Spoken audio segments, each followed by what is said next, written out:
ഇടുക്കി ചീനിക്കുഴി കൂട്ടക്കൊലക്കേസിൽ പ്രതി ഹമീദിന് തൂക്കുകയർ. Thodupuzha additional sessions കോടതിയാണ് ശിക്ഷ വിധിച്ചത്. വധശിക്ഷയ്ക്കൊപ്പം 10 വർഷം തടവും 6 ലക്ഷം രൂപ പിഴയും ശിക്ഷ വിധിച്ചു.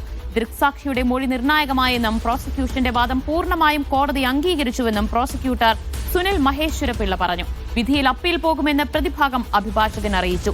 2022 മകൻ മുഹമ്മദ് ഫൈസലിന്റെ ഭാര്യ ഷീബ, ഇവരുടെ മക്കളായ മെഹറിൻ, അസ്ന എന്നിവരെ ഹമീദ് തീ കൊളുത്തിക്കൊന്നത്.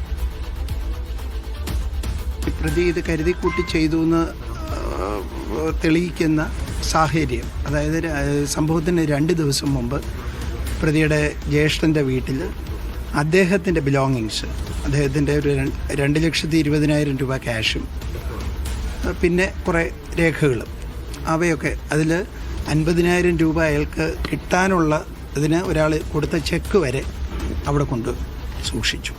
വിധിയിൽ സന്തോഷമുണ്ട്. പ്രായത്തിൻ്റെ ആനുകൂല്യം പ്രതിക്ക് ലഭിക്കുമോ എന്നുള്ളൊരു ആശങ്ക ഉണ്ടായിരുന്നു. പക്ഷേ ആശങ്ക സ്ഥാനത്തായിരുന്നു. പ്രതി അർഹിക്കുന്ന ശിക്ഷ തന്നെയാണ് കിട്ടിയത്. ക്രൂരമായ 4 വധങ്ങളാണ് ഉണ്ടായിട്ടുള്ളത്. കേസ് നല്ല രീതിയിൽ പ്രോസിക്യൂട്ടർക്ക് അവതരിപ്പിക്കാൻ വേണ്ടി പറ്റി. എല്ലാ രീതിയിലുള്ള എവിഡൻസുകൾ നമുക്ക് കളക്ട് ചെയ്യാൻ വേണ്ടി സാധിച്ചിട്ടുണ്ട്.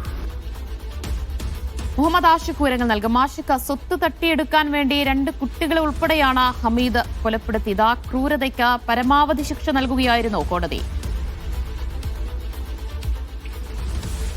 ദിവ്യ, പരമാവധി ശിക്ഷ നൽകുക എന്ന പ്രോസിക്യൂഷന്റെ വാദം പൂർണ്ണമായും അംഗീകരിച്ചുകൊണ്ടാണ് ഈ ഹമീദിന് വധശിക്ഷ വിധിക്കാൻ കോടതി മുന്നോട്ട് വന്നത് എന്നുള്ളതാണ്. വധശിക്ഷ മാത്രമല്ല, 10 വർഷം തടവും 6 ലക്ഷം രൂപ പിഴയും നൽകണമെന്ന് കോടതി വിധിച്ചിട്ടുണ്ട്. പ്രോസിക്യൂഷൻ ഏറ്റവും പ്രധാനമായും മുന്നോട്ട് വെച്ചത് 80 വയസ്സുള്ള ഹമീദിന്റെ പ്രായം വിധി പ്രഖ്യാപിക്കുന്നതിൽ ഏതെങ്കിലും തരത്തിൽ സ്വാധീനിക്കരുത് എന്ന് പ്രധാനമായും ഈ പ്രോസിക്യൂഷൻ മുന്നോട്ട് വെച്ചിരുന്നു. കാരണം പ്രതിഭാഗം ഏറ്റവും പ്രധാനമായും ഉയർത്തി കാണിച്ചിരുന്ന ഹമീദിന്റെ പ്രായം പരിഗണിച്ച് ഏറ്റവും കുറവ് ശിക്ഷ നൽകണം എന്നുള്ളതായിരുന്നു. പക്ഷെ അത് പൂർണ്ണമായും കോടതി തള്ളി എന്നുള്ളതാണ്. 71 സാക്ഷികളെ വിസ്തരിച്ച കേസിൽ 137 രേഖകൾ പരിശോധിച്ചു കോടതി.